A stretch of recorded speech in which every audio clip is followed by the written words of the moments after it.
Do women use guys for free drinks when they're at the club and the? I definitely, yeah. If you ugly, yeah. You, I don't got no other use for you but the drink. You gotta get the out. Keep applying that pressure. I go on the run. It ain't no letting up, ain't no stopping it. These two. You see this? The clip opens with pure admiration to women being hailed as empowering, almost like they're national treasures. And sure, on the surface, that sounds inspiring. Black women being recognized for breaking barriers, giving hope. We all want to celebrate that. But let's pause and look closer. What does this kind of public praise really do in today's culture? Before we dive in, drop a comment. Are modern men more delusional, or is it the ladies? Hit like and subscribe so you don't miss what we expose next. We live in a world where achievement alone isn't always enough. Perception is everything.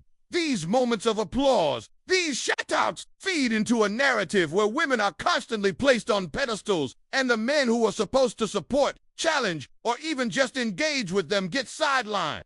It's subtle, but it's there. And there's another angle. Notice how the credit is tied to hope rather than tangible action. It's like saying, thank you for inspiring us, instead of thank you for solving the real problems. That distinction matters. Inspiration feels good. It spreads positivity. But it can also create a culture where words and image matter more than accountability, strategy, or long-term impact. So yes, it's uplifting, but it's also a perfect example of a modern double standard. Women get amplified praise for breaking molds, while men get scrutinized for stepping up at all.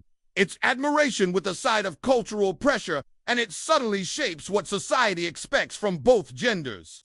This isn't to take away from real accomplishments, far from it. But when you watch clips like this, recognize the layers, the empowerment, the praise, and the unspoken gender dynamics quietly influencing everyone watching. Drinks for women, bro. No, not anymore. Why? Look what happened. Why did you stop? What were you buying and what did you stop? I bought a couple girls a drink once, and we were at the bar. They're like, let's, want to buy me a drink. I'm like, sure. They take a drink and walk away. Literally, so they walked away? Yeah, they walked away, and I was like, that's it, never buying a woman a drink again. What about you, bro? I mean, I bought a few a drink, and it's all fun, but yeah, they either just leave or just dip, right? You just don't feel that connection after a while, and then it just wastes money eventually. So. But I spot a wifey woman? Not at Nats. Not at Nats. Like, how would you spot it? Like, somewhere not in an environment like this. So not in a nightclub, in a bar. Yeah. Goes to. Look at this line. Women truly use and exploit men to get away with free stuff. Boom. No sugarcoating. This is one of those moments that exposes a raw, uncomfortable truth about modern dating dynamics. It's not just about a drink or a free meal. It's the entire mindset. Some women have learned that charm, attention, or social leverage can get them more than just perks. It can get validation, status, or even influence. And yes, men are often the ones footing the bill, literally and figuratively. Now, don't get me wrong. Not every interaction is transactional, and not every woman is out there scheming. But culturally, we've normalized a system where men are expected to invest before they even get a sense of reciprocity. And when women lean into that expectation, consciously or unconsciously, it creates this cycle of exploitation that nobody talks about openly. It's a perfect storm. Hypergamy meets entitlement, meets social conditioning. Men are taught to please, to over-deliver, to avoid confrontation. And some women, knowingly or not, play that script to the fullest. The kicker, society rarely critiques the exploitative side. It's almost taboo to say that some women use men's generosity strategically. This clip exposes the dynamic in its purest form. It's a lesson for men, a warning, and a cultural mirror all at once. And if you're paying attention, you'll see this pattern repeat across dating apps, bars, even professional settings. Here it comes, the classic line. Maybe in another dimension where women aren't as entitled as they are in this dimension.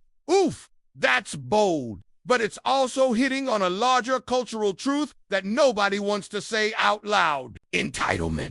It's a word that gets thrown around a lot. But in this context, it's about expectations.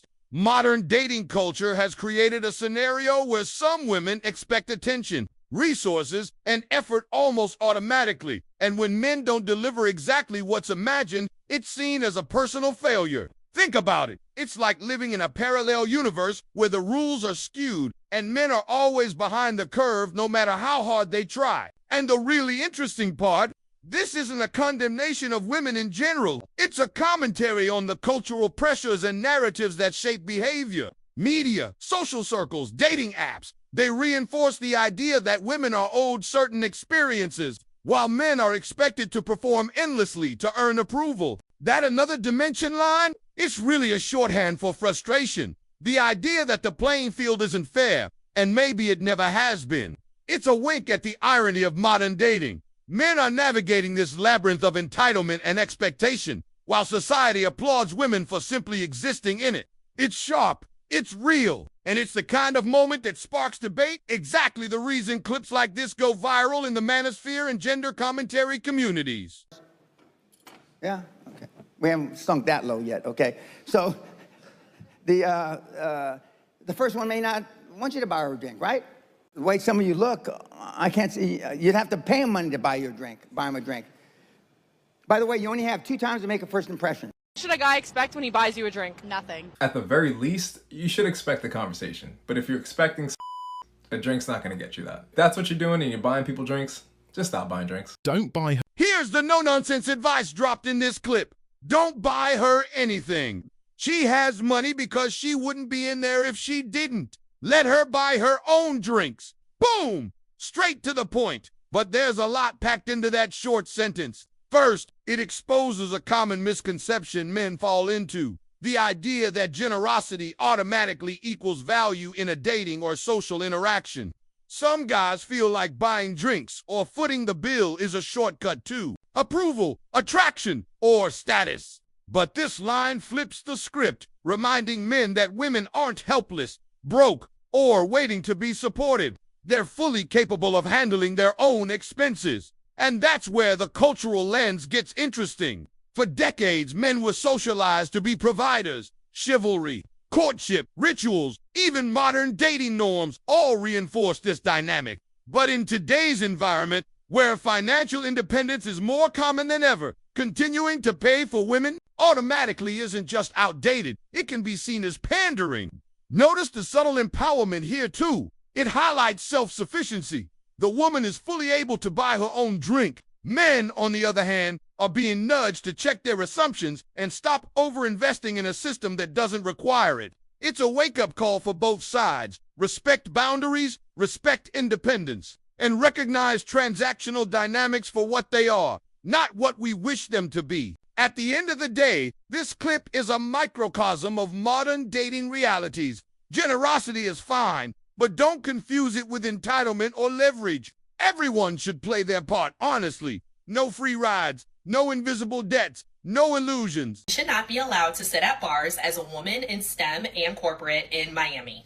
I posted a TikTok about how so many men were sitting at the bar disproportionately when I've been going to my favorite local bar in Brickell. And I've noticed that even as a woman, there's almost like a reverse in polarity in the bar scene or even nightlife scene where, you know, women are usually the ones who are sitting at the bar stools. You're approached by men. You get to conversate much more easily because you're in your feminine energy, right? You're approachable. And if you listen to a lot of love stories from people in past generations who met their partners out in nightlife or at the bars, the women were always approached by their partners, you know, whether they were on the dance floor or maybe they were at the bar sitting and having a cute little cocktail and then their future husband noticed them. But what I noticed in my comments in my last video is that so many men were triggered by me posting that silly little TikTok and saying, oh, well, there needs to be equality or that, you know, I have the right to sit at the bar, blah, blah, blah. And what's this highlighting is that, one, a lot of people don't understand that the polarity in relationships is reversing, where a lot of men are more so in their feminine energy in an unhealthy way where they're more passive, or they have a unhealthy idea that being masculine or being in your masculine energy means having to control a woman. They think it's about asserting dominance and power, and that's not true masculine leadership, right? Getting up and giving up your seat at the bar does not mean that you're losing control.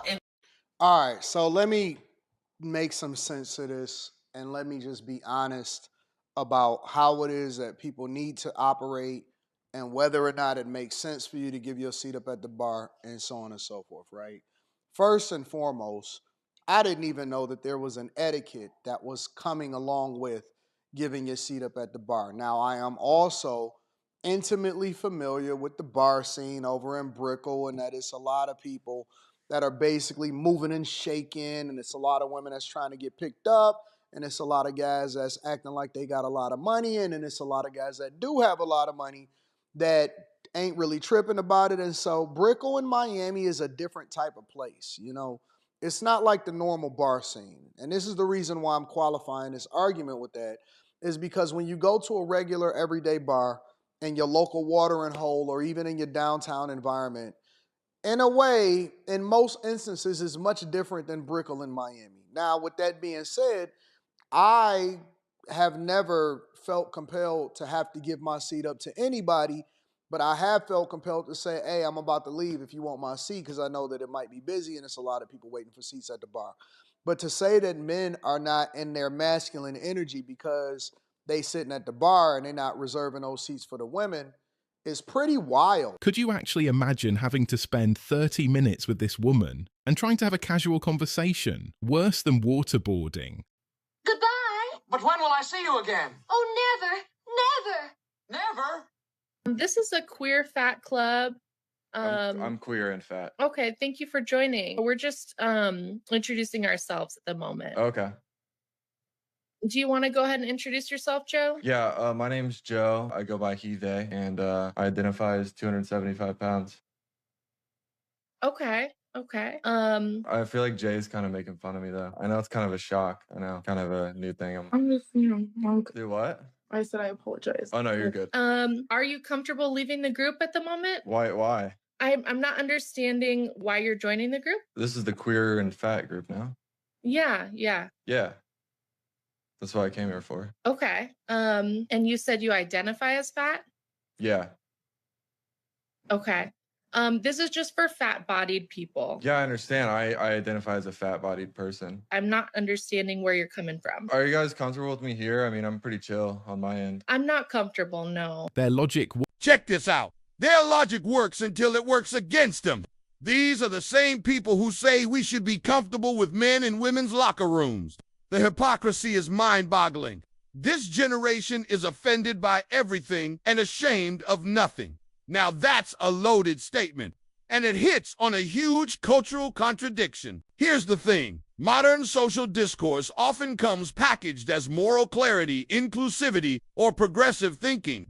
And sure, the ideals sound good in theory, but as soon as those same principles clash with reality, the rules conveniently bend, twist, or get ignored altogether. That's the hypocrisy. This clip exposes a do as I say, not as I do mindset on full display. And it's bigger than just locker rooms.